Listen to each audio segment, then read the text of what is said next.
Bienvenidos al año 2024, año en el que Presunto Podcast va a ser mejor, más grande y más precioso. Yo soy Sara Trejos, contenta de grabar y esta noche, mañana, tarde, cualquiera que sea la hora en que nos están escuchando, las voces presentes, la titular de Presunto Podcast, bienvenido Andrés Páramo.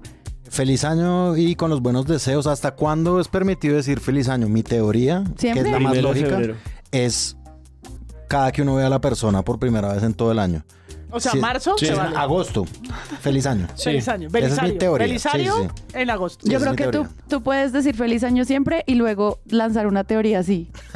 Como que estás en octubre y dices feliz año y Feliz luego año. dices ¿hasta cuándo uno puede? Y ya, Exacto, como que ahí sí. es cuando puedes decir Por feliz ejemplo, mi mamá siempre me dio las felices Pascuas y nunca entendí cuándo se daba esa vaina y hasta cuándo. Como toca decirle todavía a la tía felices Pascuas. Esa voz que ¿Qué acaban día de soy? oír, 9 de señoras y enero. señores, como ya saben, María Paula Martínez. Buenas, 2024. Hicimos una pausa de descanso, pero llena de trabajo, de planeación, de cosas, o sea, esto se viene espectacular. Campaña. ¿Qué hubo, Santiago Rivas? Hola. Campaña. ¿Qué tal? ¿Cómo estás? Como los videos esos de... hola, están aquí, ¿no? Que irrumpe una cámara en subjetiva en una casa Sí. y está alguien. Yo vi a Carlos Antonio Vélez en una bata, más o menos, como... hola, están aquí. Es como, ay, sí, qué casual. ¿Eres tú, Sí, Juan exacto. Álvarez? Buenas noches. Bien, la verdad, muy emocionada de haber hecho esta convocatoria y que todos hayan aceptado venir con la emoción que teníamos desde el 1 de diciembre. Era como, bueno, vamos a hacer una pausa, pero ya se vienen los premios Presunto. Antes de que empecemos con esta maravillosa sección ya legendaria de la entrega de los premios, queríamos contarles un poquito cómo arrancar este año. Quiero de nuevo darle un agradecimiento especial a todos los presunters que se han unido a la campaña. Son más de 200 personas que han creído en este proyecto en todos los niveles. Estamos ya llegando a nuestro 25% de cumplimiento de las metas. Yay. O sea, Muy bien. si tuviéramos un jefe estaría bastante contento porque la campaña apenas comienza. Vayan, cuéntenle a sus amigos que vale la pena proteger un proyecto de crítica de medios en este país.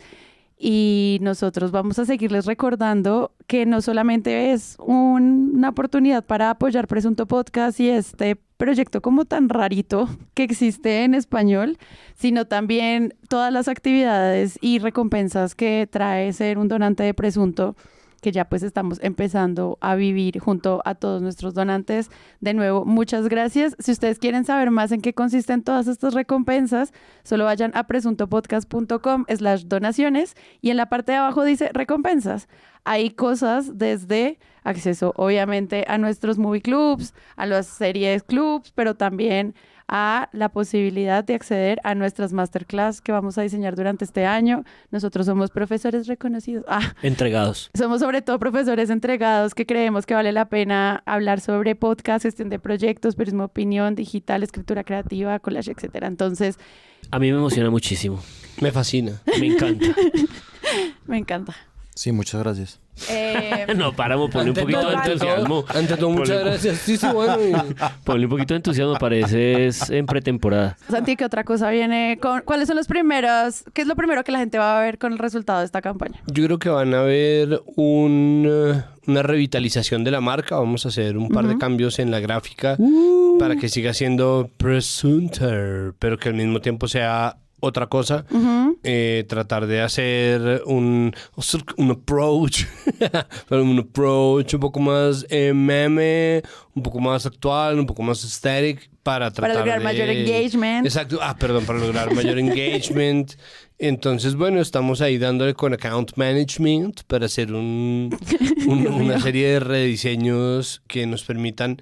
No, pero la idea es gráficamente dar un paso más Renewal. o dos, un renovamiento de marca Renewal. para que podamos tener información adicional. Es decir, es Sí. simplemente para empezar a apoyar más lo que nosotros decimos y empezar a dar muchas otras visiones de las cosas que hacemos acá.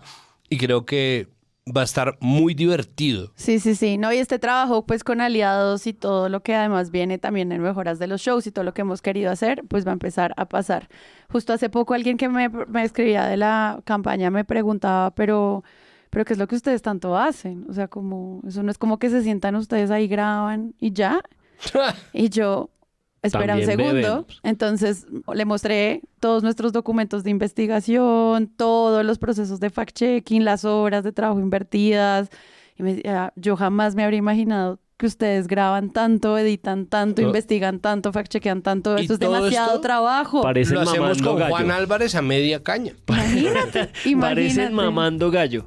Lo hacemos con mucho amor, con mucha tranquilidad y con mucho humor. Los queremos mucho de nuevo. Este largo saludo es para contarles que arranca el 2024 y Presunto presenta un montón de proyectos.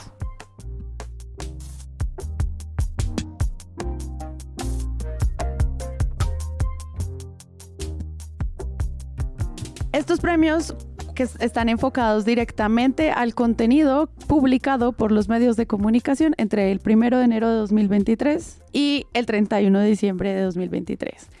Sin embargo, estamos grabando esto un 16 y ya el país, Explotó. el planeta, el universo nos llenó de noticias. No quiere decir que no lo hayamos pensado, las queremos hablar, sí, pero no se puede. Así que, ¿de qué no vamos a hablar hoy rápidamente? Una lista. Bueno, no vamos a hablar de Geraldine, la muchacha que se inventó que había trabajado para Estudio Ghibli. Esto para mí dio una curva completa de ser algo realmente muy gracioso, insólito y pues que llamaba la atención sobre un asunto de salud mental, hacer un asunto de salud mental y ya, es decir, se volvió un tema muy difícil de lidiar en la medida en que la gente... Twitter Colombia es como la mesa de los montadores, ¿no? Como yo siento que nosotros tenemos, tal vez así sea el mundo entero, pero yo siento que en Colombia somos muy intensos con la memificación de cada uno de los temas y la cosa se fue muy hondo con Geraldine. Me parece que hasta el punto de volverla, ¿no?, emblema de un montón de cosas de las cuales ella no es responsable, pero pues sí fue una mentira y fue una cosa que me recordó muchas otras que ya habían ocurrido desde los astronautas que estaban en entrenamiento para irse, ¿no? Eran como astronautas digitales, hasta los descubrimientos de Pablo Correa en El Espectador de cuero y otros científicos que se mostraban como patarroyo patarroyo, ¿no? Y otros científicos que se mostraban como la gran promesa de la ciencia nacional y terminaban siendo unos fraudes. Entonces, bueno, trae muchos elementos distintos que decir, pero pues bueno, esa fue la última que a nosotros nos pusieron, pero hay más. Claro, pero hay un tema con lo de Geraldine Fernández y es que la conversación no es solo sobre cómo una fuente le miente a los medios, que fue lo más gracioso, como, ay, todos cayeron, sino la respuesta sobre qué onda con el fact-checking.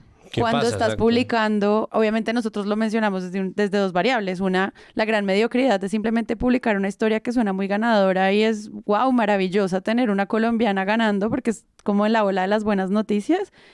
Y al mismo tiempo la precariedad de la rapidez del clickbait y de que los reporteros no tengan tiempo para hacer esto y como no conocer como todas las caras de la mediocridad periodística que no solamente viene como de gente malvada que dice yo quiero mentirle a las personas en mi medio.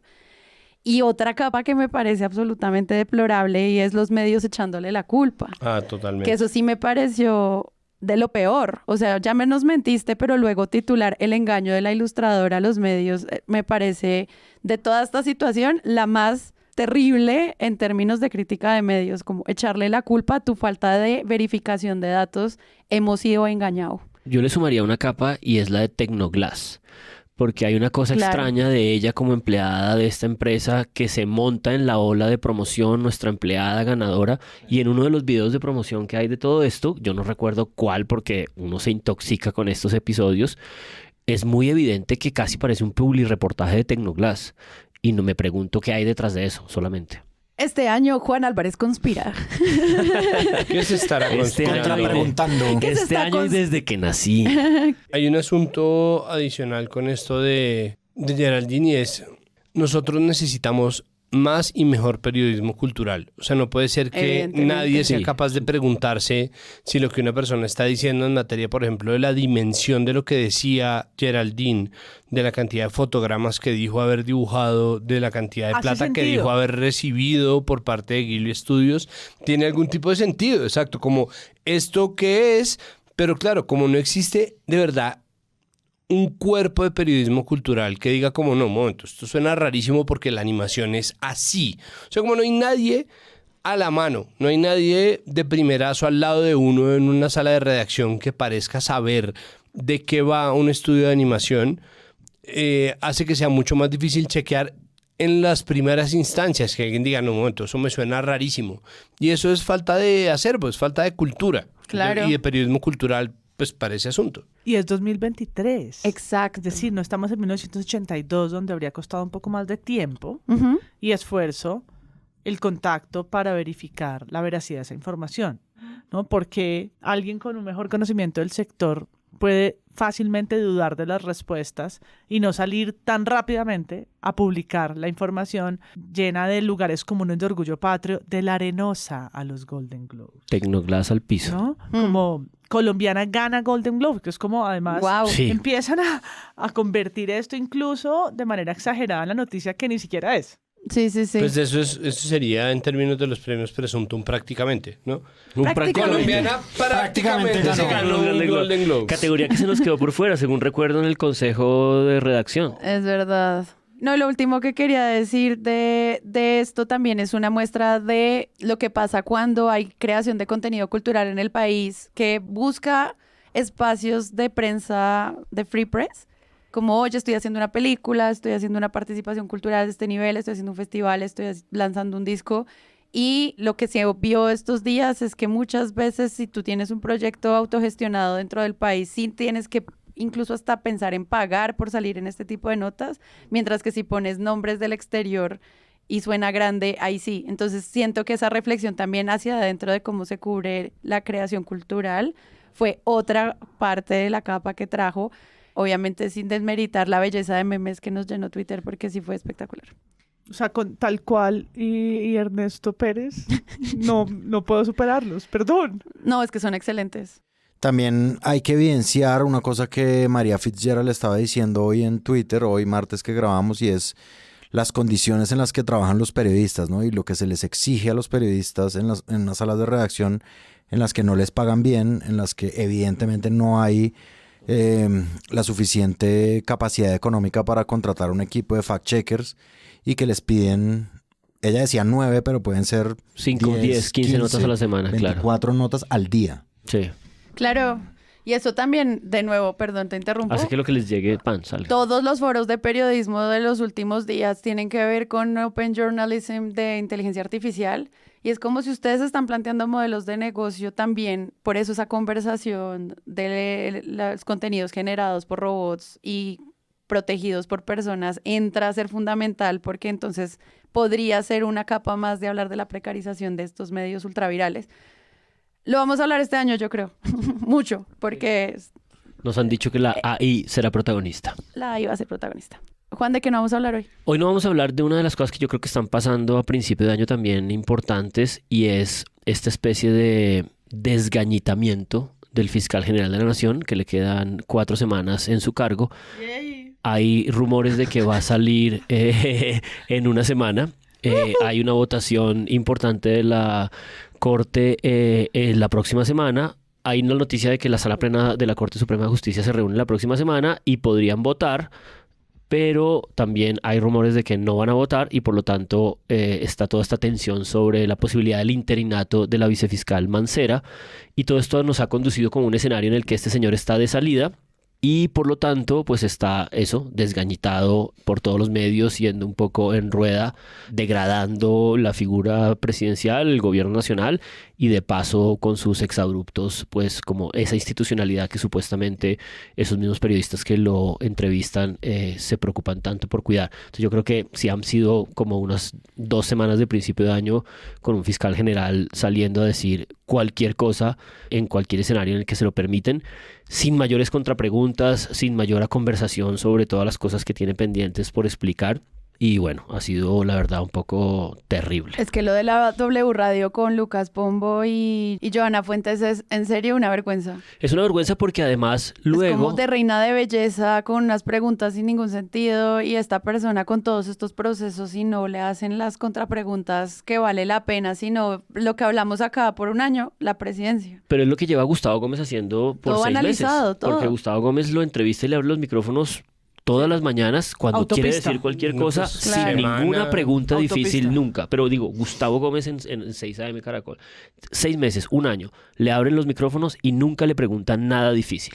Y de hecho en Los Danieles, este fin de semana, a raíz de la columna de Ana Bejarano, contaron que lo han estado buscando, que lo han tratado de entrevistar, que le han dicho, estás en rueda de prensa, estás terminando tu mandato no, porque no es una elección popular, tu administración, periodo de administración, y entonces ven a darnos a nosotros una entrevista, se las ha vuelto a negar con el silencio, porque evidentemente tiene muy claro que no sería capaz de sostener una conversación con periodistas que le pregunten por las cosas que no ha contestado. No voy a elaborar, pero hay 3 temas más que tendríamos que al menos mencionar. Uno de ellos es Holman Morris. Ish. Por supuesto. Las acusaciones que han salido, que se desataron otra vez, es decir, volvieron las acusaciones del pasado por una carta que Noriega Rodríguez presentó a la Procuraduría recogiendo 2 cartas, una de la directora de Canal Institucional, otra de la directora de Señal Colombia, acusando a Morris, pero no una denuncia penal, no se puede porque es una falta administrativa, pero acusando a Morris de acoso laboral, y esto ha revivido las denuncias de acoso sexual, violencias basadas en género, de las cuales presuntamente es culpable Morris.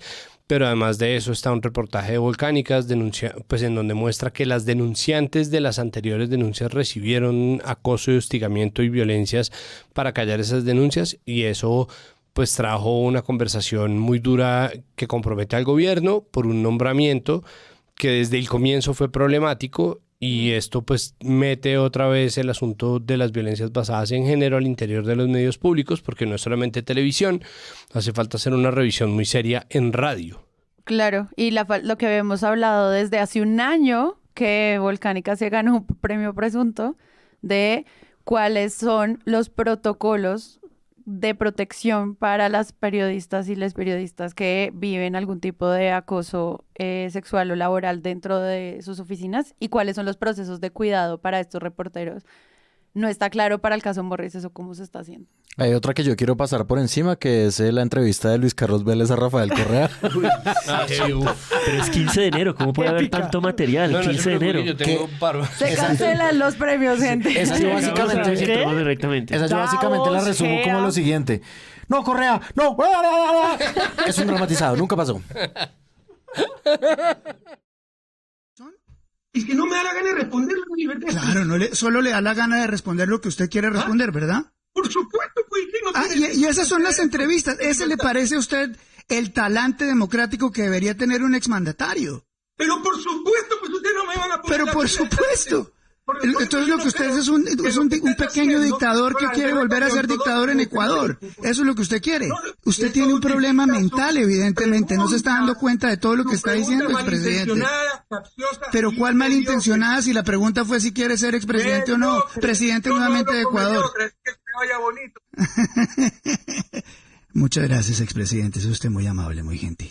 La decencia del señor. Y podríamos cerrar con una hermosa nota de racismo, porque un derrumbe horrible en Chocó mató en un comienzo 17 personas, ya vamos en 40 personas, un derrumbe absolutamente horrible, un movimiento en masa que se llevó varios carros, una casa, y en donde en vez de solucionar, y esto es algo que hemos visto no solamente en Colombia sino en varios países, empieza un juego de echarse la culpa como una pelota de tingo tango, como no, usted tiene la culpa, no, usted tiene la culpa, entonces empieza el asunto, la especulación de, entonces, ¿de quién es la culpa que se haya muerto la gente en Chocó? ¿No? Entonces Pulso saca una nota que después fue controvertida y refutada de que el derrumbe habría llevado por delante tantos carros porque habían estado bloqueados por una protesta indígena.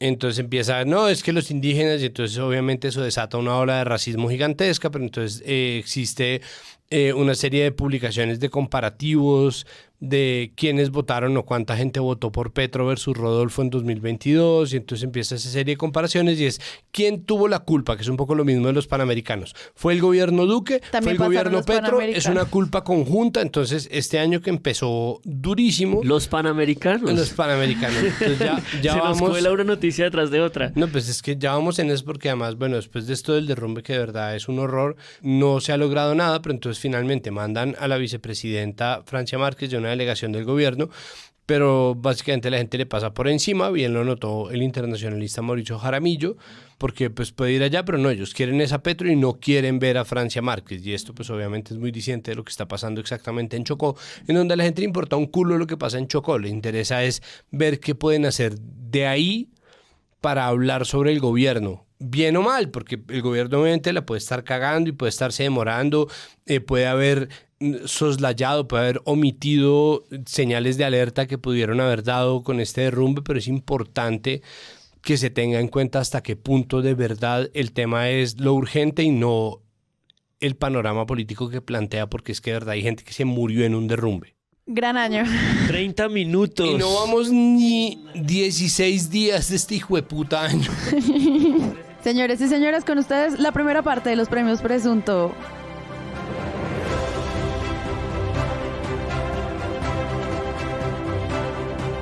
Con ustedes, la sexta entrega de los premios Presunto.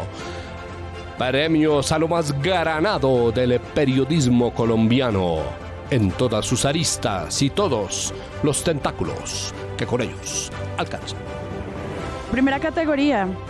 Peor entrevista, Andrés Páramo. Wow, esto empezó directamente. Directo Directo al grano. Vámonos. No sé si ustedes la recuerden, Vámonos. Peor pero, entrevista. pero no fuimos. No fuimos. No fuimos. ¿Cuáles son las peores entrevistas? Peor entrevista al ministro de Justicia Néstor Osuna en Noticias Caracol. Esto es una entrevista que le hacen a propósito de la derogación del decreto de dosis mínima del expresidente Iván Duque, Ajá. que derogó con otro decreto del presidente Gustavo Petro. A Néstor Osuna le preguntan sobre todo por, pues le hacen una entrevista larguísima de 30 minutos, pero al final la periodista le pregunta por las hijas.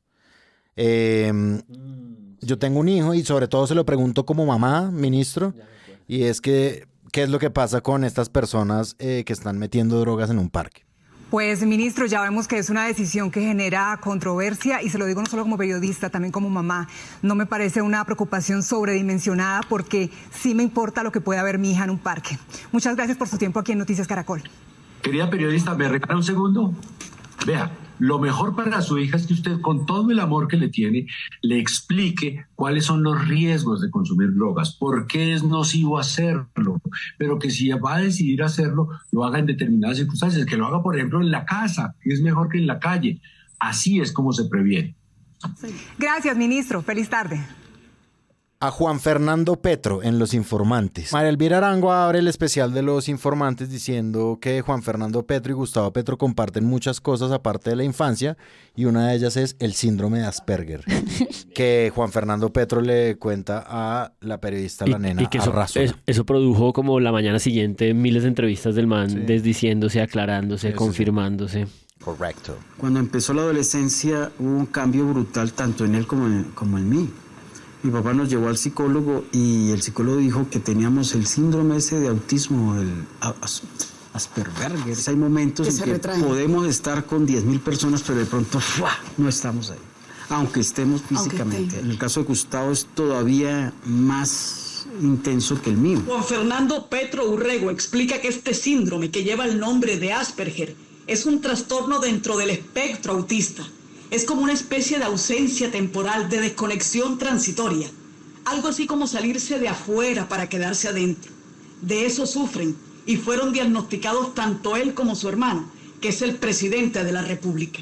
La literatura médica habla que quienes padecen este síndrome sí son funcionales, pero de un momento a otro pueden encerrarse, pasar 2 o 3 días sin contacto personal, que a veces solo hablan de los temas que le interesan y que le huyen a las dificultades. Aunque el diagnóstico es real, también puede ser interpretado como una excusa para las 93 ausencias del presidente en actos previamente programados. Él habita su propio universo que está en su cabeza. Y a veces el mundo no Que alguna vez alguien nos escribió por qué diablos le decíamos nena a ella y no nenes a todos, y es como no, es que es su apodo. O sea, si nos vuelves a oír, no era como algo condescendiente de parte nuestra. Aprovecho para hacer la aclaración. Y es que esa además nos llamó mucho la atención, como todo el largo que le dimos, porque de nuevo era el tema de no hagamos fact-checking de nada. acá nosotros tenemos la noticia del año. Y además dio para esos tipos de notas de conseguir clics que, por ejemplo, hizo la revista Cambio de otros grandes personajes que han tenido Asperger, Messi, Bill Gates, que es como... Yo recuerdo de eso muy clave, que eso estaba montado en una ola, fue la ola por lo menos de 2 o 3 meses sobre... porque el presidente no aparece cuando debe aparecer. Sí, eso pasó. Primera teoría. Porque el presidente es tan rarito, porque el presidente dicen que es alcohólico y dicen que es drogadicto. Y no, era como una necesidad construida de explicar algo que fallara en este sujeto, en este individuo, y creo que eso estaba montado en esa ola un poco autoproducida por muchos medios corporativos, y esto como que les encajó para montarse en ello. Y lo hablamos en este podcast, además la enfermedad no estaba diagnosticada en el momento en que... Sí, ni siquiera cuadrado existía la anunciación. Y luego, pues el hermano lo que sale a decir es, me hicieron una trampa. La entrevista era sobre mí, sobre mis gestiones, y cogieron este pedacito, lo editaron, lo convirtieron en la noticia, en la gran parte importante, y tuvo que pasar, creo que 2 mañanas aclarándose, ¿no? No, pero igual hay que decir, perdón, Pues que el hermano de Petro es un imbécil. Es decir, pero es como, no le entrevistaron sobre mí, pero duró 1 hora hablando, porque o 1 hora hablando, o 20 minutos, que en Los Informantes es 1 hora con la voz de la nena Rázola, como, no, pues el Asperger... Dice Juan Fernando que el Asperger es una condición del... Como no hay forma igual, es decir, ¿qué hace diciendo esas bobadas? Y ¿qué hace alardeando sobre su modelo de paz y sobre el modelo de la ida a las cárceles a prometer o no prometer? Entonces, claro, si hay una trampa, obviamente hay venalidad y engaño en la entrevista, pero digo, ahí... Y Sara y yo discutimos antes de grabar que también podría clasificar Juan Fernando Petro como peor fuente, justamente por lo que está diciendo Santiago. Claro. Me pregunto si el hecho de que estamos conversando tanto esta nominación es porque ya la estamos declarando ganadora. Un momento, me quedan unas. Calma. Andrés Mesa, ¿quién recuerda ese nombre? Yo ya me acabo de dar cuenta quién es, pero no voy a decir. Andrés Mesa es una persona que organiza... Es el gerente de una empresa de turismo. Oh, no. Ya lo sé. Que trajo a unas personas que no son de este país al puerto de Buenaventura. Y en Blue Radio, Néstor Morales... ¿A Buenaventura? ¿Cómo así? Pero si a Buenaventura no va nadie. ¿Nadie? ¿Buenaventura? ¿Y a quién se le ocurre? Ni usted ni nadie. ¿A quién se le ocurre ir al bello Puerto de Mar? Gente que no es de este país al puerto de Buenaventura, que tampoco. Una destacada de esa entrevista para mí es cuando Néstor Morales le dice: a nadie se le ocurre ir de vacaciones a Buenaventura, señor. Creo que usa el nosotros. Si nadie de nosotros va a Buenaventura de vacaciones. Sí, exacto. Pero aquí, a ver, y toda la gente que está escribiendo, Felipe, me parece, aquí nadie va a pasar vacaciones a Buenaventura. Aquí nadie piensa en las fiestas de fin de año en Colombia. Señor Mesa, ni usted, ni yo, ni nadie, por más de que la gente de Buenaventura sea muy buena. Digo, traer turistas... Deberían darse la oportunidad de conocer realmente, porque es que yo pensaba así antes de llegar. Y Buenaventura tiene muchas cosas muy interesantes y la verdad, pues sí, hay problemas, hay temas de seguridad, pero es como en cualquier ciudad del mundo. Tú vas a New York y hay problemas, vas a Miami hay problemas, ¿a usted le vas parece que es comparable? Europa y lo sabe. Señor Mesa, ¿a usted le parece que es comparable Buenaventura con New York? Ni usted, ni yo, ni nadie. Le dice a él todas que las se fue de vacaciones a Buenaventura. Que trabaja en la compañía en unos Crocs en Buenaventura. El man lo negó ontológicamente. Exacto. El man de vacaciones. Ni nadie, el tipo, pero no había reparado en esa negación ontológica de esa mierda de entrevista. Esa es buena, esa es dura. Me tocó también meter a Mario Valencia, el hijo de Luzmeri Tristán, la patinadora que fue víctima de un feminicidio. Es una entrevista que le hace Camila Zuluaga y Claudia Palacios. ¿Cómo uno puede entender que una mujer, digamos, del tamaño de Luzmeri Tristán, con sus logros, lo que eso significaba para ella en materia de empoderamiento, de autoconfianza, de amor propio, pudiera como ser víctima de ese entrampamiento psicológico que la llevó a incluso creer que ella podía cambiar a su victimario? O sea, ¿dónde quedó el empoderamiento de ella a raíz de todo, de su independencia económica, sus triunfos y demás? ¿Dónde quedó todo eso? Pésimo. Bueno. Pero ¿cuántas nominaciones tienes? No, ya casi va a acabar. Pésima, porque además son las dos diciéndole, pero ¿dónde quedó el empoderamiento? ¿Cómo así? Que que a tu mamá Como si su le mamá no pasó eso estaba si no muy vio, empoderada. ¿cómo así? ¿Cómo no vio esas señales? Como una ¿Cómo no mujer tan vieron? hecha y derecha Como se no mete vieron con... todas esas señales y la dejaron morir, o sea, mejor dicho, mientras él está en un completo duelo de una tragedia y el cuestionamiento sobre su inteligencia y la de su familia es la línea base de la entrevista. Es terrible. No, es un absoluto horror. O sea, es como... Es tan mala que es un meme y al mismo tiempo convertirla en meme es criminal. Es o sea, criminal, es sí, canalla. es triste, sí. Es malicioso. Y finalmente Tienes más. yo traje muchas para esta es la única que tengo muchas. Wow. A Nicolás Petro, Vicky Dávila, simplemente es un pedazo de la entrevista diciéndole, deme esa frase. Yo no me voy a inmolar por mi papá, démela, como para titular la entrevista.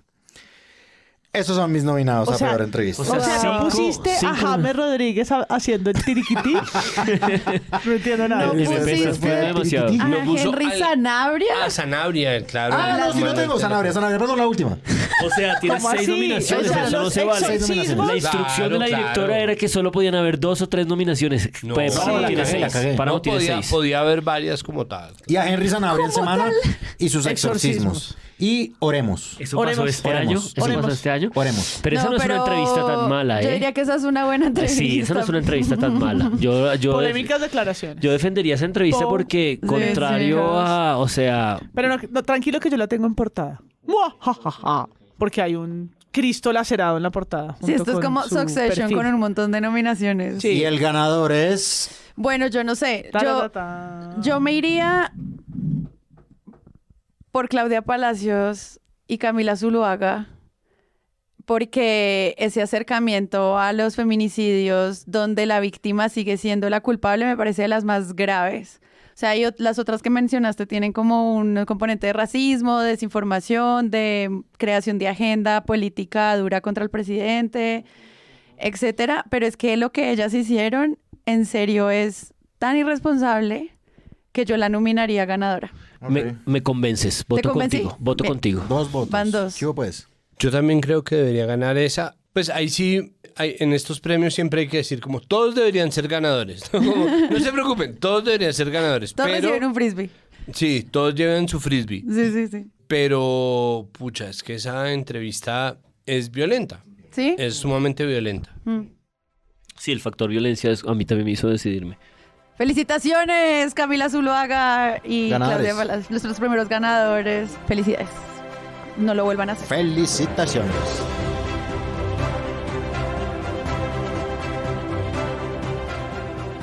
La siguiente categoría es al peor periodismo económico. Uy, triple puta. Vamos Bueno. ya. Santiago estira. Peor Ah, se periodismo saca las económico. yucas. Cubrir la Me economía. encanta que, exacto. Cubrir economía es un tema muy difícil. Hay un asunto en el cual No, pero yo sí, nunca yo dejaré sí quiero decir insistir. eso. Cubrir la economía es muy difícil. Claro, porque Sí, es como sí, sí, cubrir lo es. esoterismo. Sí, o sí, sea, sí. Son como esos es- saberes que nos han enseñado que son distantes a nosotros. Ajá. Y que eso además tiene una marca, primero de clase, segundo Claro. ideológica y tercero esotérica. Porque es decir, se nos enseña que la economía está muy lejos de nosotros y eso hace que nosotros no entendamos y a menudo se nos vende la economía como un modelo económico. Más allá de si les parece bien, si ha funcionado mejor, eso no es en lo que yo quiero entrar. Simplemente es a la mayoría de la gente le está vedado el conocimiento económico y eso hace que el periodismo económico se preste verdaderamente para muchos exabruptos. Yo tengo varios nominados. Vamos pues. El primer nominado es la nota de Caracol sobre el impuesto saludable y el aumento de precios. Yo lo he mencionado mucho en este podcast. Es una nota en donde va un reportero a una tienda y con una calculadora, porque no es como que estén echando en un cuaderno cuadriculado sumas y restas y estén fracasando, empieza a preguntarle, bueno, ¿de cuánto es el aumento? Del 10%. ¿Cuánto cuestan estos tostacos? 3,000 pesos. ¿Cuánto se le aumenta? Pues el 10% son 3,300 pesos, ¿no?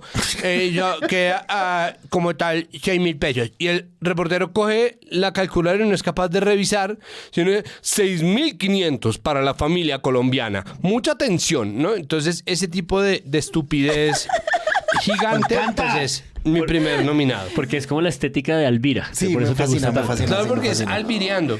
Albireando con Sí, los chaparramos en la totalmente, plaza totalmente. Mercado. Me fascina. Mi segundo nominado es un nominado abstracto y es el cubrimiento a Corfi colombiana. Esto obviamente empieza por Gustavo Gómez, un poco diciendo, ¿no? El grupo económico más poderoso del país, ¿no? Como el Corfi Colombiana y el Grupo Aval quedaron exonerados de cualquier investigación en este momento. Tranquilos, y lo que está pasando realmente... Están libres, Corfi.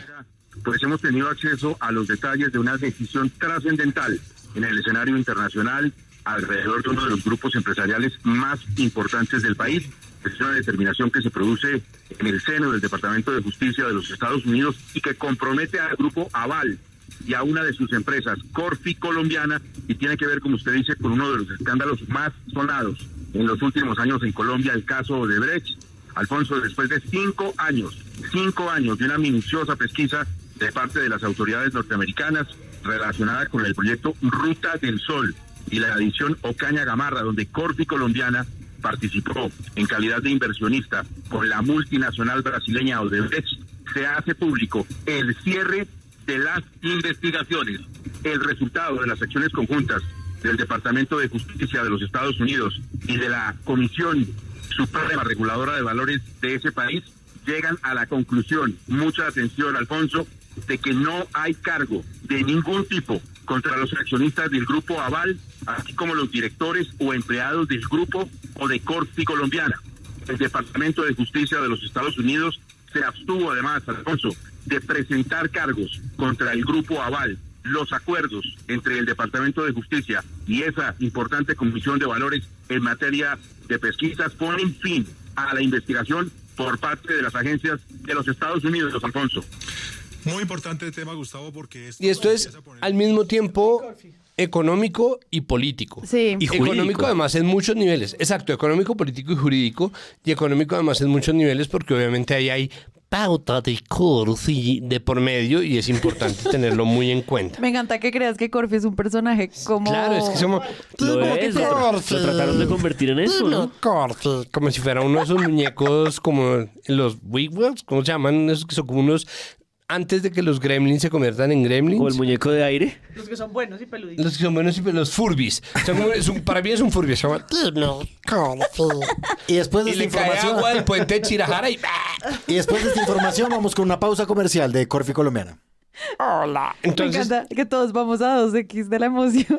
Sí, marica, vamos rápido. mi otro nominado son las noticias acerca del éxito de Unicentro. Cuando la DIAN, por falta de facturación electrónica, en diciembre 26 del año pasado, Sí. cierra por unos días el éxito de Unicentro, empieza la gente... Pero es que... Gente que se acercaba a cumplir con las tradiciones decembrinas de hacer las compras con descuento del 26 de diciembre se encontraron con que el gobierno Petro había cerrado el éxito de Unicentro. Entonces, esa nota en donde era como el sesgo antiempresa del gobierno, no sé qué. Entonces eso para mí es otro gran nominado y pues hay una serie de males sistémicos que valdría la pena notar. A ver. El acomodo de cifras, es decir, las cifras sirven para lo que la gente se le dé la gana. Lo hemos dicho. La falta de contexto, el cherry picking, es decir, coger un espacio, un dato específico de la economía, el que me gusta. el que me gusta o el que me sirve para montar una narrativa y utilizarlo hasta el final, cosa que hacen tanto en ataque como en defensa. Ajá. Porque hemos visto, ahora que RTBC Noticias sale en defensa del gobierno, pues que se utilizan muchísimo las cifras positivas para volverlas noticia y en otras casas editoriales se utilizan las cifras negativas para volver las noticias, lo cual hace que haya desinformación inmediata porque, y esto es importante porque es verdad, el gobierno saca pecho por la economía. Es decir, las cifras de desempleo están a la baja, la inversión internacional está al alza, el dólar está en un precio estable que está muy a la baja, 3.900, más bajo de lo que lo dejó el gobierno Duque. Pero hay otros sectores que están realmente retrocediendo, que retrocedieron. Hay un problema de ejecución de presupuesto gubernamental. Otro asunto que es importante es la de tomar el lado de las empresas, es decir, tomar a priori y automáticamente el lado de la empresa privada.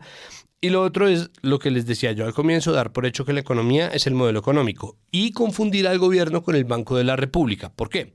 Porque es que el otro cubrimiento, que tiene muchos ejemplos, que yo nominaría acá es cuando salieron las cifras del DANE que mostraron que la economía decreció un 0,3%.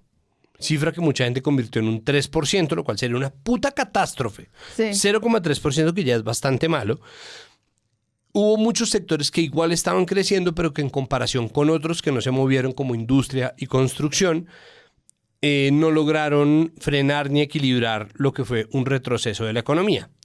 Pero mucha gente dio esto como una catástrofe absoluta sin ponerse a pensar, primero, lo que eso puede generar en términos de movimientos económicos, segundo, lo que eso representa en realidad como noticia, y tercero, el mensaje que se le está mandando a la gente en realidad, y obviamente cuarto, montando una narrativa que es verdaderamente, o sea, que es sesgada a niveles que son ya ridículos, o sea, como desafían por completo ese velo de hipocresía con el cual se mantenía el decoro mediático. Y mi ejemplo principal es la FM. 2 entrevistas. Una entrevista a Bruce McMaster, recién salen estas cifras, y otra al exministro de Hacienda Mauricio Cárdenas. Él es Andy. Sí, el presidente de la Andy y ahora es el presidente del gremio de gremios. Ajá. Y Mauricio Cárdenas, exministro de Hacienda, en donde todas las preguntas vienen precedidas por un editorial de Luis Carlos Vélez. Como, pero entonces, ministro, el país va mal. El país va mal, todos dijimos, no porque aquí él no lo iba a atacar, porque además es como ministro. ¿Cómo lo extraño? Muchas gracias, Luis Carlos. Sí, hable, ministro. Hable, ministro, dígame por qué todo está mal. No, pues nosotros lo esperábamos, los titulares son como, hay un problema y no, entonces... Chachejo. Hoy le tengo que decir, ¿cómo lo extraño, ministro? ¿Ah? Muchas gracias. No hay pregunta difícil. De hecho, esa es la función de todo gobierno, responder y estar la cara y dar explicaciones y anticiparse la jugada, ¿no? O sea, eso es importantísimo para una democracia. Pero lo digo porque lo extrañamos los colombianos, ministro. Mire esto es grave, ¿no? Es gravísimo, ¿no? Sí, o sea, se sabía que venía una desaceleración, eso estaba más o menos cantado, pero no tan fuerte, o sea... Sí. Ojo, si hay problemas económicos, claro que los hay. Hay sectores que no están arrancando, pero la economía es demasiado compleja como para venderla de una manera así nomás. ¿Por qué lo digo? Porque tuve la oportunidad yo mismo de, frente a esta noticia, entrevistar a la decana de Economía de la Nacional, Juanita Villaveses, que explicó sector por sector, lo cual da un poco más de tranquilidad. Y la tranquilidad también es un activo potencial. 100% en la economía, sí. Claro. Dar por hecho que hay una crisis. Confundir a la gente en torno a las posibilidades que tiene el gobierno de solucionar los problemas. Tomar las declaraciones y las propuestas del gobierno como hechos, ¿no? Como que el gobierno dice, podemos revisar la regla fiscal. Y que la gente salga a decir, van a quitar la regla fiscal, es desinformación. Sí. Y, por ejemplo, que el país decrezca y se utilice otra vez las declaraciones de Irene Vélez, que un poco es su culpa porque no entiende hasta qué punto eso iba a pasar. Pero coger las declaraciones de Irene Vélez y decir, si ven que el gobierno prometió el decrecimiento, que no es verdad, porque lo que está diciendo Irene Vélez era que otros países mucho más grandes que nosotros deberían empezar a pensar en decrecer, es obviamente una desinformación gigantesca. Yo cojo entonces como nominado, que para mí es emblemático de eso, a la FM. Y mis últimos nominados son los editoriales de La República, que no solamente, o sea, hay unos con los cuales obviamente uno está de acuerdo, la mayoría no, pero además el formato es un bodrio, porque es una voz como así, leyendo en 3 minutos los editoriales de La República, que uno no sabe si es la voz de TikTok o si es una persona que está entrenada para leer así. Y esos que botan además unos tiros y unos sesgos marcadísimos, que pueden tenerlos porque es su derecho, pero leídos en esta voz automatizada hace que sean realmente muy difíciles de digerir y uno no sabe si están pretendiendo decir la verdad con eso, es que simplemente son perezosos y no tienen ninguno de sus periodistas que sepa leer en voz alta con una voz interesante y bien modulada. No, y eso todos de esto yo le sumaría una nominación, aunque no es mi categoría, de todas las veces en las que hablamos del dólar como una noticia para ir en contra o a favor del gobierno, sin explicarnos eso por qué. Y a mí esa falta de por qué me parecía muy desinformante de todos los niveles, porque la gente se quedó con la historia de que el dólar a 5.000 es una mala noticia y ahora estamos con la historia de que el dólar a 3.900 es una mala noticia. Sí. Y parte de ponerle malo o bueno a la economía y cargar de moralismos a la economía de que es buena o mala en niveles, pues es una postura política que desinforma al final porque no entendemos como los contextos. De acuerdo, absolutamente de Teniendo acuerdo. en cuenta eso, no sé, ¿ustedes quién cree que gana? Corfi siempre. Votaciones. Páramo dice Corfi sí siempre, rápido, siempre. pero ¿por qué? Quiero un poco de argumento. O sea, por la envergadura de que el tratamiento de lo que en realidad es un problema judicial se esté confundiendo ahí, ¿o por qué? No, yo digo como que, o sea, yo estoy ahorita fanático de unos youtubers que Porque hacen... eso es una noticia judicial. Sí. Pero yo estoy como fanático de unos youtubers que hacen como comparaciones de equipos de fútbol. Y entonces comparan jugador por jugador y el youtuber siempre dice como, no, es Roberto Carlos, siempre el mejor. Corfi para mí siempre va a ganar en noticias económicas, judicial. ¿Por qué? Porque se vendió como un comunicado de prensa y no lo era. La noticia era una cosa mucho más compleja que tocó salir a aclarar por algunos medios que fueron capaces, no solamente por capacidad de decir la verdad, sino también por capacidad de no nos financia el Grupo Aval, de salir a decirle a la ciudadanía, que es finalmente a la que le interesa la información, la verdad del fallo que hubo en Estados Unidos. Y de la información que revela. Exacto. Para mí sí es una noticia económica, aunque podría estar en otras categorías, porque al final todo ese bollo de Odebrecht y Corfi Colombiana y Luis Carlos Sarmiento y el fiscal, ¿no? Eso es, ahí sí, el verdadero entramado sí ha sido muy confuso y muy mal contado, en parte por un asunto de mercado, y es que la propiedad de medios en Colombia y la concentración no lo permite. Entonces yo por eso le doy también mi voto. Yo en cambio voto por la nota de la calculadora. Me parece que la nota de la calculadora es infame porque es aritmética básica y es un engaño a la gente que va a salir a la calle a comprarse un chocorramo y le están diciendo mentiras sobre lo que va a valer. No se sabe si porque este tendero con mala fe les va a cobrar mucho más caro de lo que debería, o si es que de verdad no sabe sumar y el reportero entonces tampoco porque estudió comunicación, perdón, pero es así.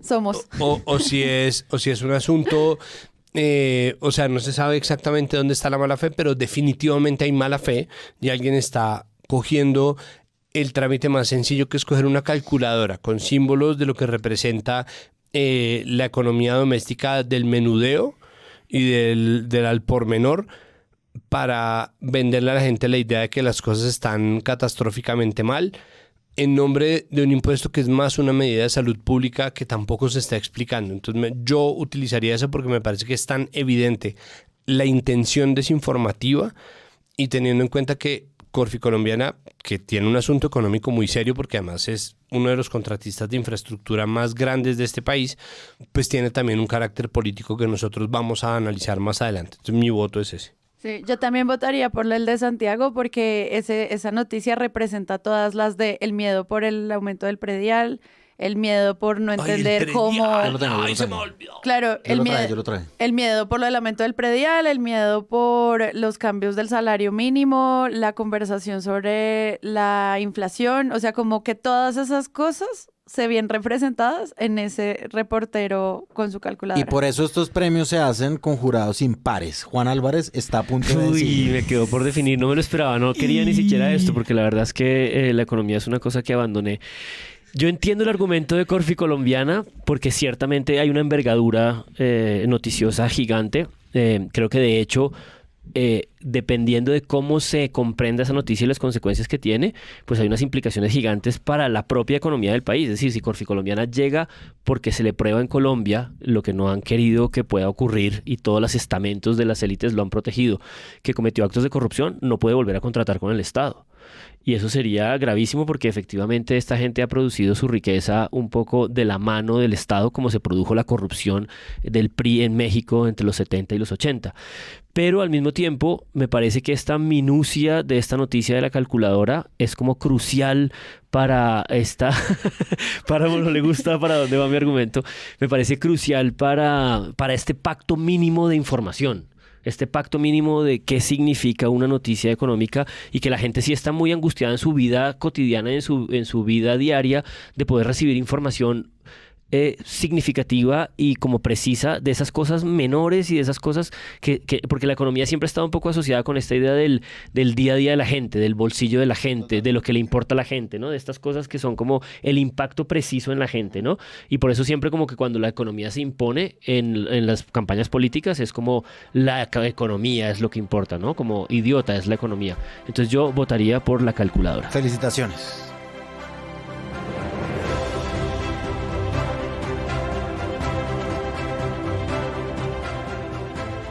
María Paula Martínez, nuestra siguiente categoría, repitiendo por segundo año consecutivo la peor portada de semana. Una Y los especialista. nominados son... Es una gran categoría y no crean que es fácil. María Paula lleva... Porque uno diría, papitas, pues son 52 semanas en el año y muchas podrían María estar Paula aquí. llegó como si la acabaran de rescatar de la selva. María Paula lleva un mes. Dañamos tu viaje a México. Son 52 portadas, no es fácil. Y uno como, uy, qué mal, uy, y la siguiente, uy. Así Hay que es. contar uis. En el servidor de Discord la gente dice, cuando creían que no podían superarse más. Tenga. No, increíble. Es que sí es difícil. Es difícil, En verdad. pero traje 4. Traje a El General contra el Diablo, entrevista al director de la policía Henry Sanabria, y la imagen de la portada es él en un primer plano y atrás un Cristo todo lacerado, lleno de sangre, un crucifijo enorme, absolutamente desproporcionado, como de, si fuera de verdad tendría como 6 metros de grande. El Nazareno. Exacto. Nazareno. Luego una portada que ya Andrés Páramo la había mencionado en la campaña y es El Nuevo Centro, y salen Galán, Fico, Alejandro Eder y Alex Char. Hijo de puta, descarados. Los 4... Eso es como decir el nuevo centro y que salga una foto de Cedritos. Y la O el bajada, páramo de Sumapaz, güey. y la- Santa librada.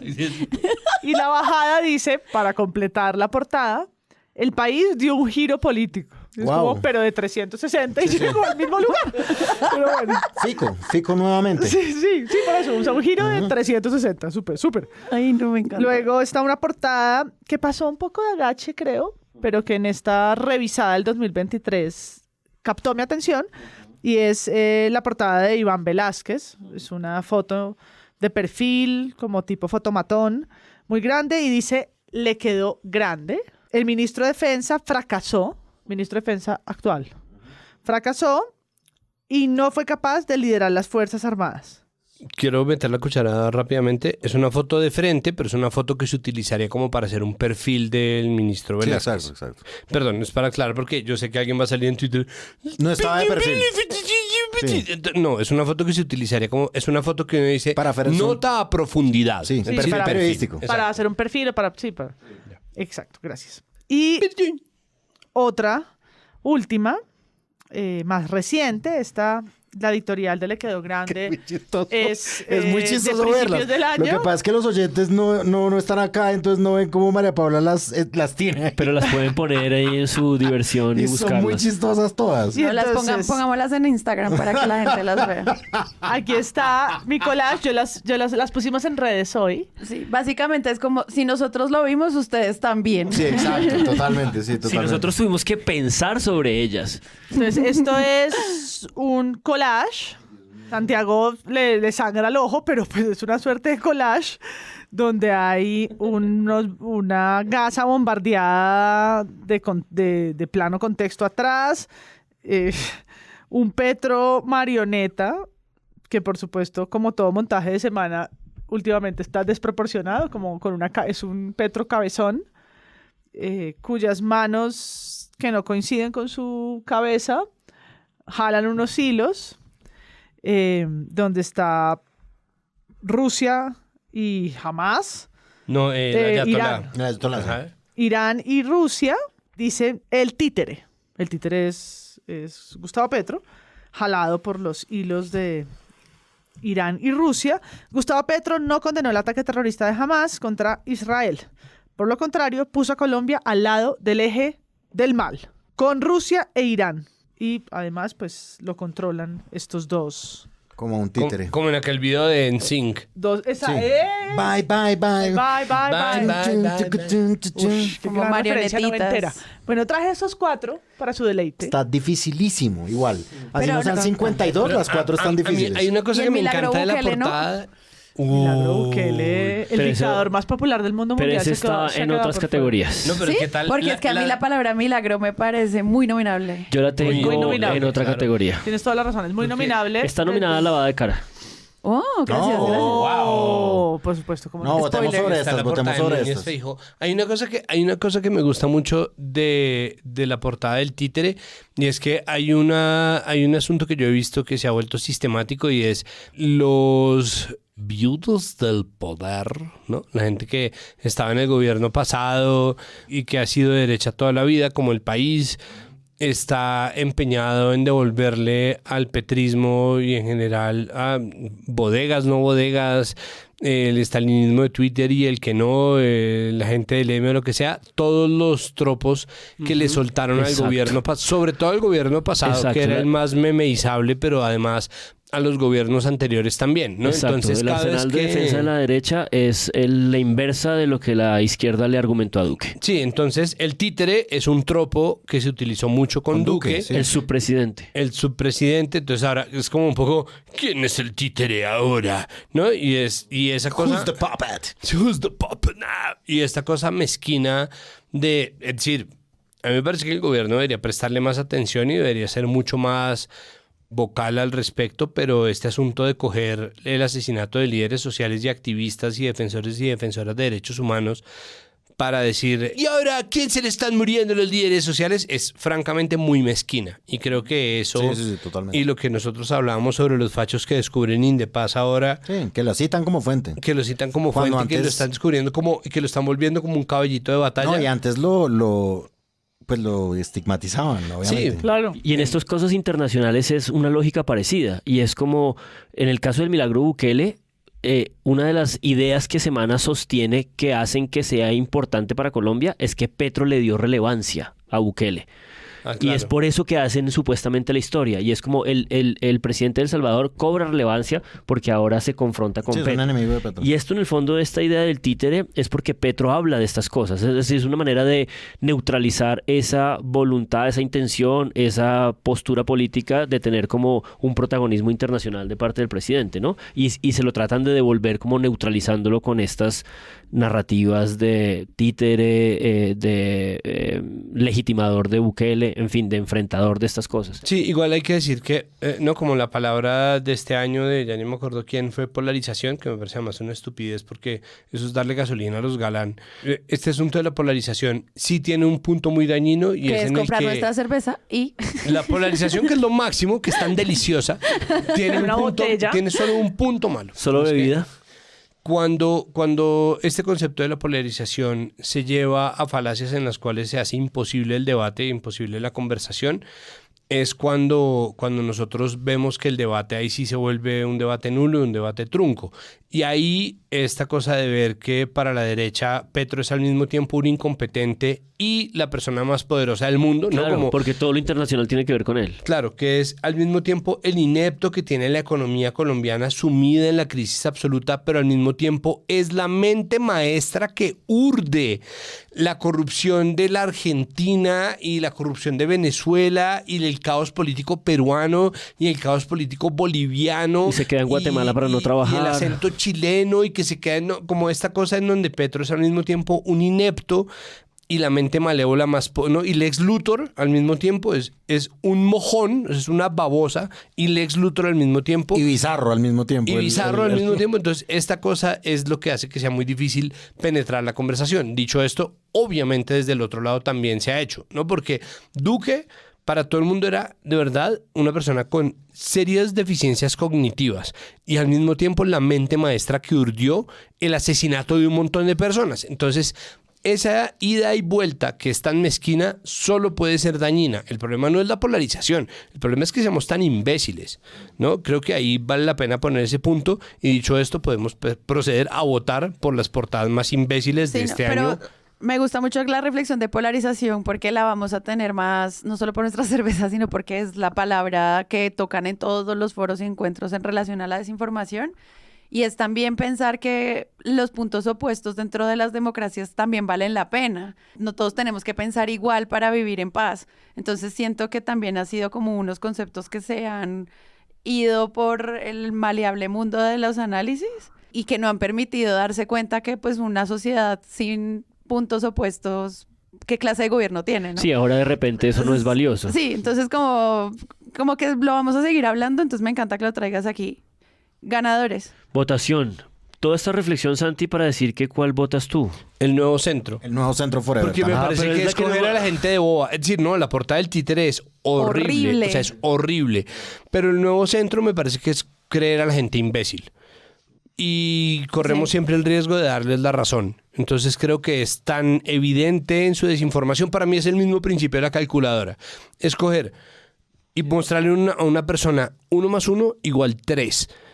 Y que la persona tenga la posibilidad de decir, te creo. No, eso es lo que a mí me parece que es ofensivo. Sí, es poner la nota, la portada, el cubrimiento al servicio de un interés que está engañando a la gente. Sí, sobre todo por lo que hablábamos en nuestro Instagram, que era la falta, bueno, y en todos nuestros episodios desde el primero hace 6 años, la falta de comprensión sobre el concepto centro. Que alguien nos escribe, bueno, Martín Rivera Alzate nos preguntaba en Instagram, bueno, pero para ustedes, ¿qué es el centro? Y nosotros es una reflexión que es un concepto que desinforma porque no es posible no tomar partido político cuando estás de acuerdo, ¿no? dentro y además, de estos campos de lucha del discurso. Esto no ha sido además, o sea, es decir, Martín Rivera Alzate nos hace una pregunta y es nuestra responsabilidad responderle porque él nos la pregunta con un genuino interés.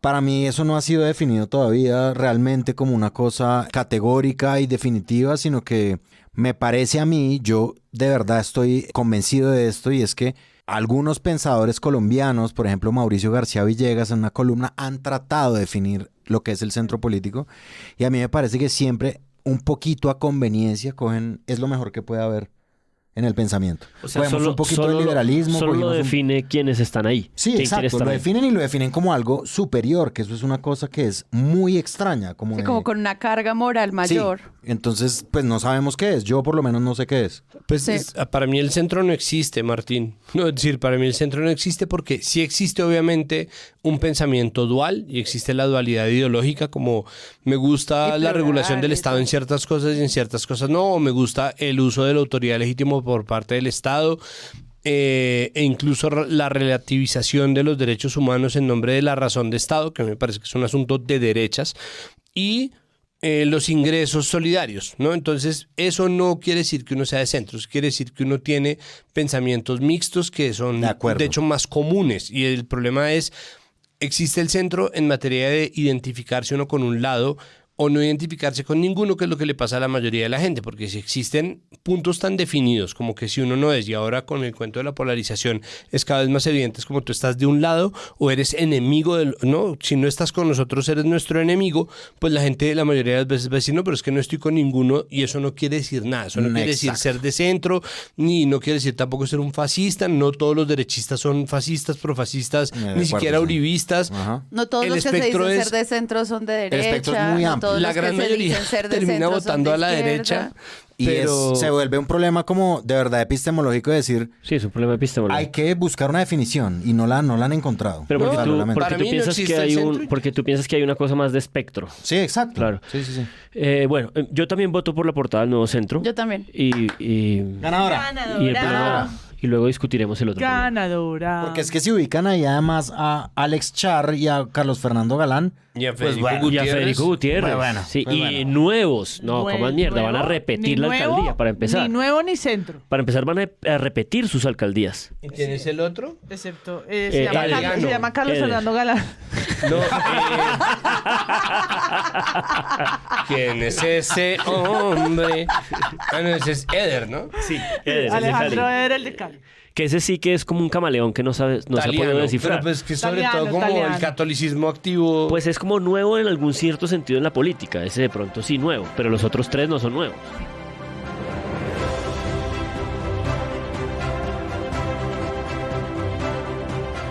Continúan los premios Presunto con la siguiente categoría, que es... La siguiente categoría es detecto un poquito de periodismo en tu racismo. Ay, ay, ay. Para premiar lo peor del enfoque étnico. Ay, ay, ay. Y el primer nominado es... Va a estar dificilísimo. Está bravo, pero sobre todo, esta primera nominación es un poquito compleja porque no es una única nota, sino es como todo un cubrimiento.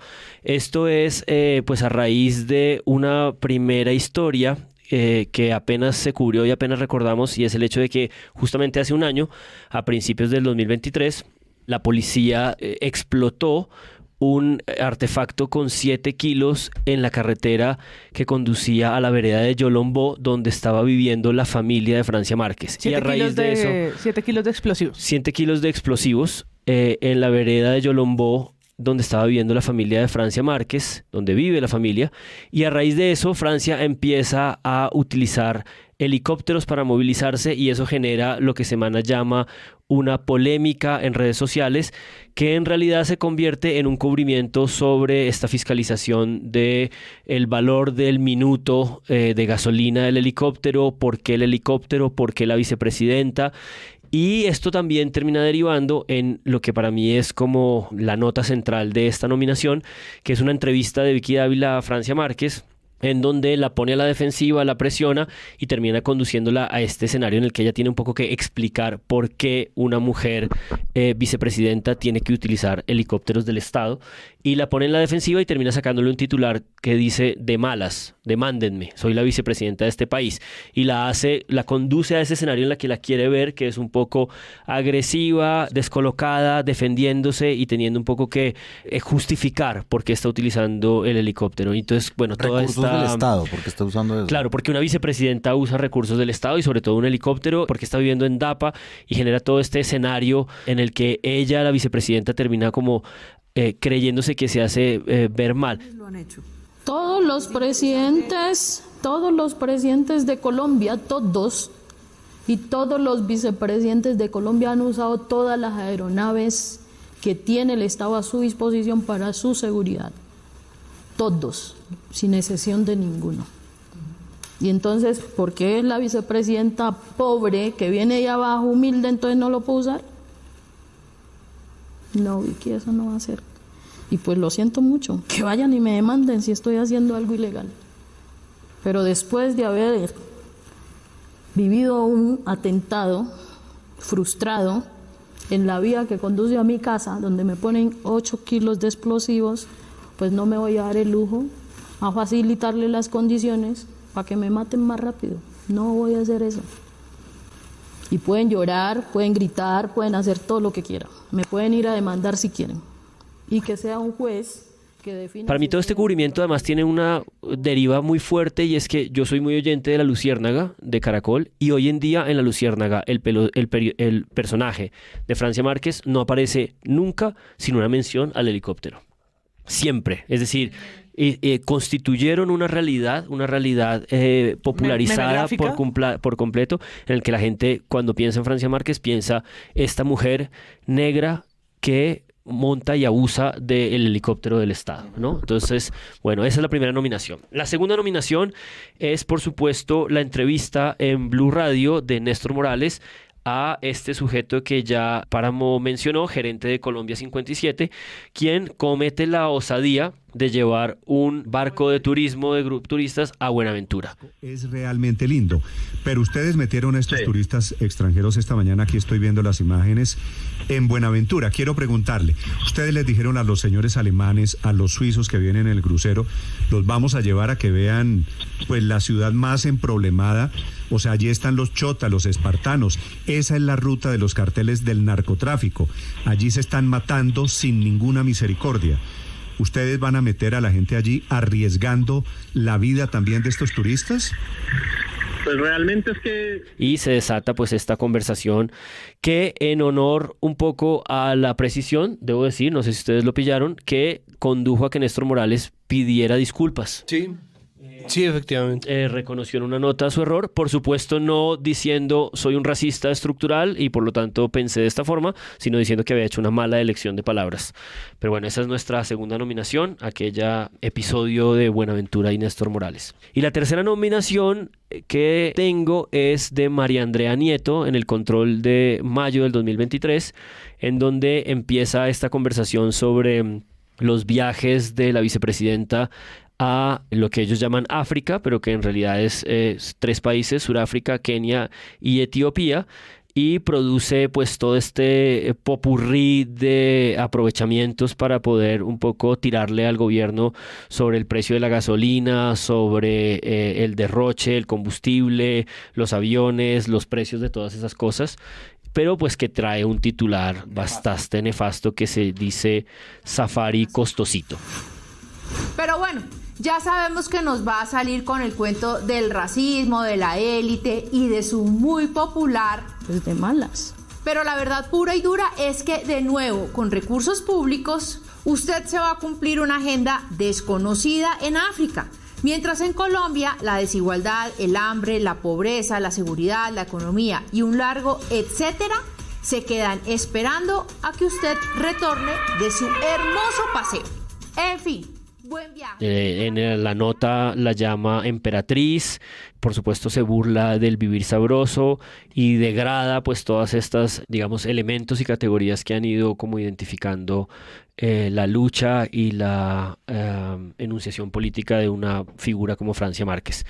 Esas son las 3 nefastas nominaciones. Safari costosito. No nominaste el cubrimiento a las personas africanas que estaban en el aeropuerto del Dorado de Bogotá. No, esa no entró. Esa es consecuencia de todo lo que empezó a pasar con el cubrimiento de Francia Márquez. Claro, eso es como un poco la de ahí, pero también está, por ejemplo, el titular de semana según el cual una menor de edad violada habría sido violada por uno de los indígenas de la minga indígena que trajo Petro a protestar, ¿no? Entonces, en esta marcha grande que organizó Petro, en donde trajo representantes indígenas, desataron una serie de acciones y bueno, pasa como siempre pasa de todo, con la diferencia de que Semana acusa de plano a un miembro de los manifestantes indígenas de haber violado a una menor. Y ahí eso es lo que desata el episodio en donde indígenas manifestantes del pueblo Nasa entran en las instalaciones de Semana. Ante la tentativa de expulsarlos acaban por romper un vidrio, dan una serie de consignas y discursos y se van. Y eso pues desató un episodio largo de reflexión, autorreflexión, intrarreflexión, subreflexión y no reflexión en absoluto, en donde Semana pretendió hacerse pintar como la víctima, y eso pues fue un episodio de racismo muy notorio del año pasado. Que a ese mismo súmele en esas mismas horas de cubrimiento Gustavo Gómez Córdoba. Los borregos, mencionando las fotos, que las personas que estaban movilizándose en la marcha eran instrumentalizadas y traídas a Bogotá como borregos. Borregos, sí. Pero... Eso también pasó en esos días, o sea, infinito. Así es. A los nominados. Me parece que el peor de todos es el Safari costosito de Francia Márquez en el control. Se llama El control a Francia Márquez y su viaje a África. Un safari costoso. Por varias razones. A mí me parece que llamarle safari es violentísimo. Me parece que además la información que existe alrededor de unas relaciones internacionales entre Colombia y África es supremamente importante como para reducirlo a un capricho de Francia Márquez y su raza. Ella la llama el continente ancestral, algo así. Y aparte las animaciones que existen, porque el control también, aparte de ser una columna de opinión es un video, ¿sí? Y en el video pues sale Francia Márquez de safari, caricaturizada como Jumanji, ¿sí? Sí, ese es mi voto. Es una degradación espantosa. Sí, yo creo que María Andrea Nieto ha estado nominada muchas veces en Presunto, pero creo que esta es la primera vez que gana. ¿Ah, sí? ¿De verdad? Creo que sí. ¿La estás ya declarando está ganadora? tan pintada. Es que yo también iba a votar y ya con eso se... ¿Se resuelve? El control. ¿Por qué no gana nada María Andrea Nieto? ¿Qué opina MP? María Andrea Nieto, racista.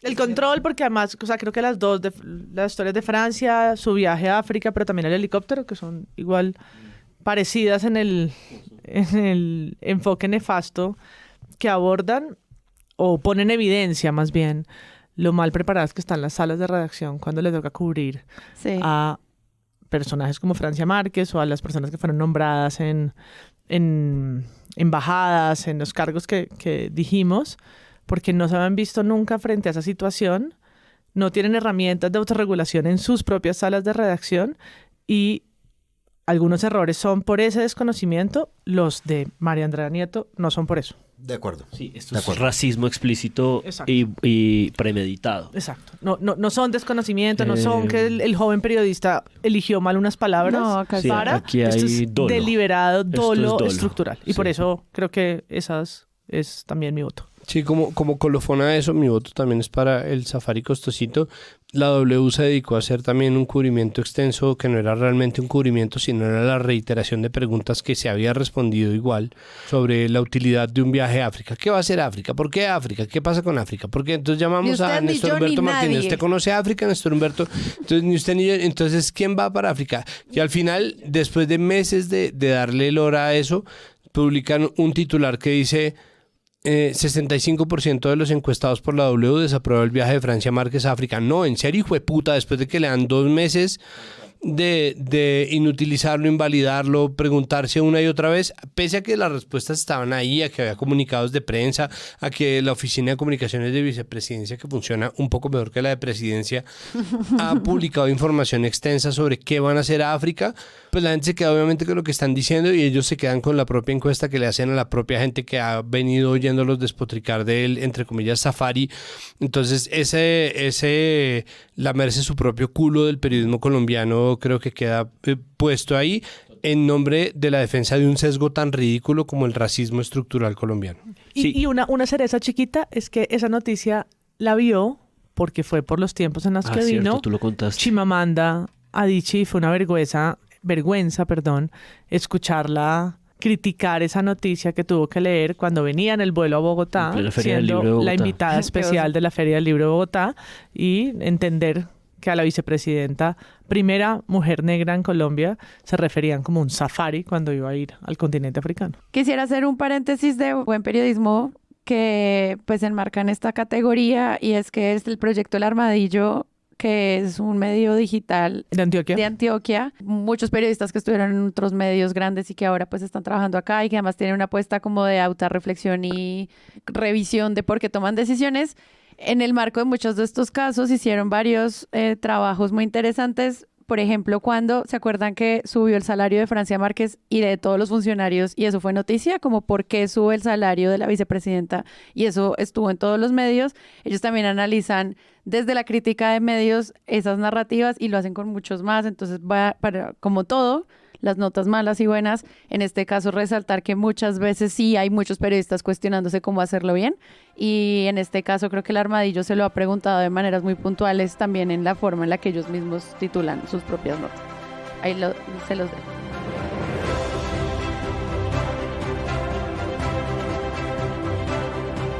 Y para cerrar esta primera parte de los premios Presunto, y ya que estoy cerrando como en periodismo, entonces quisiera nominar a las investigaciones más interesantes que yo noté este año. A ver ustedes qué les parecen mis nominados. Esto sí, pues gracias periodistas que sacaron tiempo, fondos, yo no sé cómo, para investigar esto. Mi primer nominado es una serie de notas que sacaron en varias secciones del Espectador, tanto en Conflicto como en Paz y Memoria, como en la redacción de Colombia 2020, en torno a la crisis cocalera. Este fue un trabajo muy largo que se hizo casi todo abril y mayo, son muchas notas en donde se trata de explorar algo que para nosotros fue sorpresivo, y es la coca ya no es rentable. Y eso que implica en todos los niveles posibles en relación a la vida de la gente, cuando son casi 200.000 familias que viven de esta economía ilegal. ¿Qué pasa cuando ya ni siquiera eso es rentable? Esto es un balance en el que yo creo que participan muchísimos periodistas en campo, en el que trabajan directamente con las organizaciones que están haciendo investigación al respecto, con las familias y la conversación de la crisis cocalera que tanto la habíamos discutido acá sobre esos estigmas que se crean. Todo lo contrario, desde El Espectador se hace un balance de todos estos pueblos frente al trabajo de los precios y de qué va a pasar con la inversión en estas comunidades. Pónganle esto, paz total, inversión, o sea, todo lo que quieran. Este es mi primer nominado, es muy chévere, hay tiene videos, tiene de todo, está muy completo. La coca ya en la zona se volvió cultura, ¿no? Yo tengo 35 años y yo, desde que yo tengo conciencia, yo conozco la coca. En sí, como una crisis que se sintió fue alrededor de octubre del año pasado, más o menos. Digamos, hace 3 años Argelia, digamos, se recrudece el conflicto y eso también genera que se enfríe un poco la economía, digámoslo así. Pero lo que ha pasado desde octubre hasta estos días, estamos a mediados de abril, es que fue un bajonazo en los precios grande.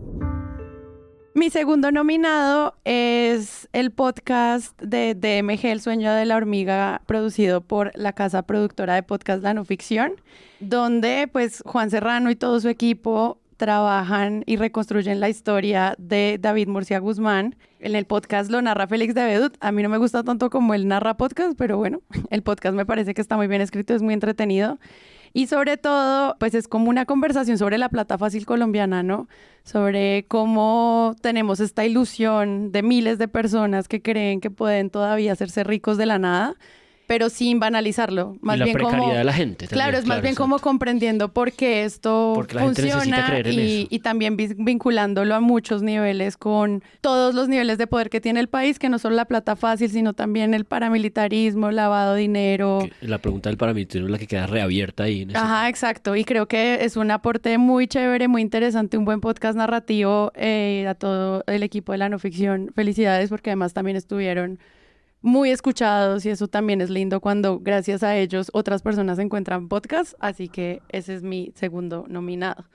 Y para cerrar mi nominación, María Jimena Duzán, durante más o menos 5 capítulos, hizo un a fondo enfocado en el escándalo de Odebrecht, donde en todos estos 5 capítulos, que es un tema que ella conoce bien desde hace mucho tiempo, elabora todos los debates que hemos hablado de lo que es de todo el escándalo de Odebrecht de corrupción a nivel Latinoamérica, mientras que por otro lado se están lavando caras, se está haciendo un balance más interesante. Yo siento que es una apuesta también desde la investigación, pero sobre todo desde la investigación y la opinión, que se balancea muy bien en estos capítulos. Ella cometió errores en otros podcasts y en otras cosas que luego la nominaremos, pero creo que en este caso oír esa serie vale muchísimo la pena y creo que le da como un trasfondo también internacional muy interesante, que la verdad vale la pena repetírselo a 2X porque también, como Félix, hablan muy despacio y como ustedes saben, aquí se habla es rápido. Esos son mis nominados a las investigaciones que la verdad disfruté más consumir este año. No sé ustedes qué opinan.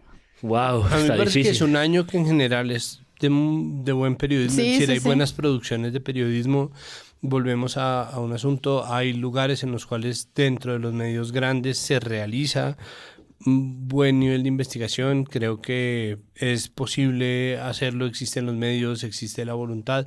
Hay periodistas que están haciendo un buen trabajo y nosotros obviamente a veces parece que no los miráramos, pero no es verdad. Nosotros sí los miramos, sí estamos pendientes. Creo que esa es la antesala de cualquier votación. O sea, sabemos, estos son los nominados, pero hay muchos otros y hay medios que han hecho un trabajo realmente muy interesante, un trabajo encomiable de trabajo investigativo. Sí, Cuestión Pública y todo el trabajo. Estuvimos un año de elecciones y Vorágine, incluso pues vino acá José Guarnizo a hablar de casi que todo. Yo en un momento haciendo estas nominaciones que dije, todos aquellos que se hicieron preguntas interesantes, por ejemplo, de las declaraciones de Mancuso, vienen para acá.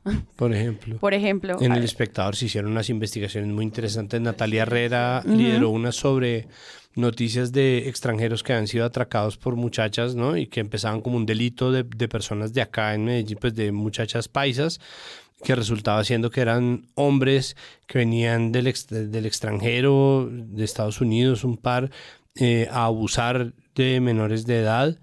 en lo que mal se llama el turismo sexual y que terminaban siendo, entre comillas, víctimas de atraco, pero que resultaba develándose como una venganza de mujeres menores de edad que estaban siendo abusadas sexualmente. Eso fue una investigación del Espectador muy interesante, otra sobre la crisis política en Buenaventura, muy interesante. La revista Raya. Sí, la revista Raya. Que sacó un montón de filtraciones de la Fiscalía en los últimos 6 meses. Entonces, sí, no. O sea, para todo eso... decir, no sabría a quién darle porque realmente es gente que hizo... Es decir, esto el podcast de Félix es muy bueno. O sea, yo sé que es una voz más radial, pero es un súper investigación. Yo creo que... ¿Tú a quién le das la victoria? Sí, la victoria yo se la daría a... Por lo mismo que hablábamos hace un segundo cuando Santiago Rivas nominó a lo peor del periodismo económico. El periodismo económico es difícil de hacer. Sí. Es un terreno difícil de explorar. Además, se lo daría a María Jimena de Usán por la serie que hizo. No, que la de Gea, la otra que hizo de Gea fue a nivel económico también. No es fácil entender esas ventas del grupo económico antioqueño, y aquí uno logra llevar el hilo de lo que sucedió. Incluso darle como un cierto como colorcito narrativo, como de ¿por qué nos debe importar esto? Exacto, porque es que estoy dedicándole 5 horas de escucha a los 5 episodios. Pero yo también votaría por el de Odebrecht, por la envergadura de la noticia. Creo que lo de DMG y Murcia es buenísimo, o sea, es muy bueno, yo me divertí muchísimo.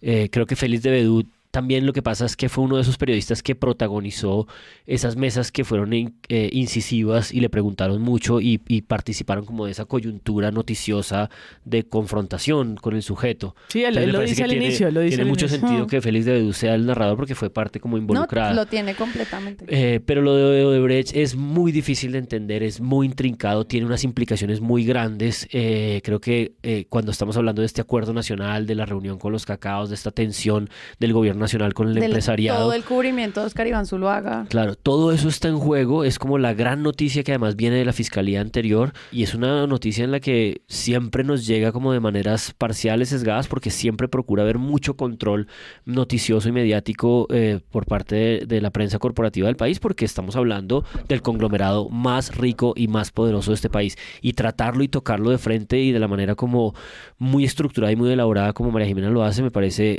alucinante. Ella además es de las personas que reveló en su momento, en el 2018, en el 2019, muchísimos de los elementos que estructuran esta historia, como por ejemplo el contrato de transacción. Néstor Humberto Martínez, antes de ser fiscal general de la Nación, hace un contrato para que estas dos grandes empresas no se muerdan y oculten lo que ocurrió, y ella es quien lo revela, quién sabe consiguiéndolo de qué forma. Creo que es muy importante ese especial. Sí, es muy importante. Yo voy a repetir algo que dijo Juan Álvarez, pero no importa. O sea, voy a hacer Andrés para mansplaining. Exacto. Y es eso, los intereses económicos que hay detrás y lo que le impide a los medios también en cierta medida hablar de esto, se hace en ese especial de una manera muy valiente, pues. Bueno, pues María Jimena, felicitaciones. Ha ganado.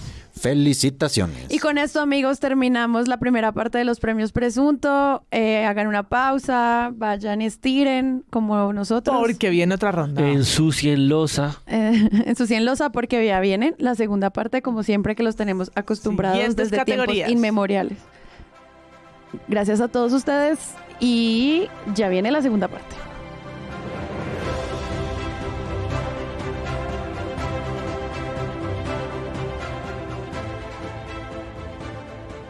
Si les gustó este episodio y quieren apoyar este podcast, los invitamos a que lo compartan en todas sus redes sociales. Esa es la mejor manera de crecer.